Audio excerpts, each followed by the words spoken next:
আসছে 19 আগস্ট রোজ সোমবার শ্রী বলরাম পূর্ণিমা। চলুন শ্রী বলরাম পূর্ণিমা কি এবং শ্রী বলদেবের প্রণাম মন্ত্র শুদ্ধভাবে জেনে নেই। শ্রী বলরাম পূর্ণিমা। বলরাম হলেন মাতা দেবকী ও বাসুদেবের সপ্তম সন্তান এবং ভগবান শ্রীকৃষ্ণের জ্যেষ্ঠ ভ্রাতা। তিনি বলদেব, বলভদ্র ও হলায়ুধ নামেও পরিচিত। অত্যাচারী কংসের হাত থেকে বাঁচাতে দেবী যোগমায়া দেবকীর সপ্তম গর্ভের ভ্রূণ বাসুদেবের আরেক পত্নী রোহিণীর গর্ভে স্থাপিত করেন।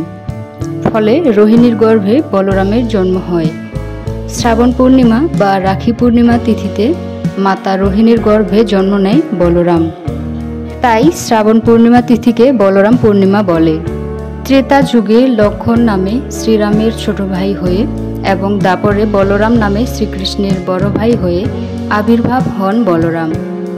শ্রী বলদেবের প্রণাম মন্ত্র: নমস্তে তু হলগ্রাম, নমস্তে মুষলায়ুধ, নমস্তে রেবতীকান্ত, নমস্তে ভক্তবৎসল, নমস্তে বলিনাম শ্রেষ্ঠ, নমস্তে ধরণীধর, প্রলম্বারে নমস্তে তু, ত্রাহি মাম কৃষ্ণ পূর্বজ।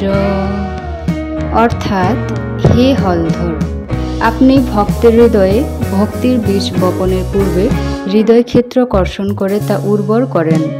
আপনাকে নমস্কার। হে মুষলধারী, আপনি অনর্থ বিনষ্ট করেন। হে রেবতীকান্ত, আপনি শরণাগত জনের প্রভু। হে ভক্তবৎসল, আপনাকে নমস্কার। আপনি সর্বাপেক্ষা বলশালী, সমস্ত জড় ও চিন্ময় বলের উৎস আপনি। আপনি এই ধরণীকে ধারণ করে রেখেছেন। হে প্রলম্বারে, আপনি প্রলম্বিত জড় বাসনা বিনষ্ট করেন। হে কৃষ্ণ পূর্বজ, আপনার কৃপা ব্যতীত কৃষ্ণকে লাভ করা যায় না। আপনি আমাকে জড় বিষয় বাসনা থেকে মুক্ত করুন। আমি আপনাকে সশ্রদ্ধ প্রণতি নিবেদন করি।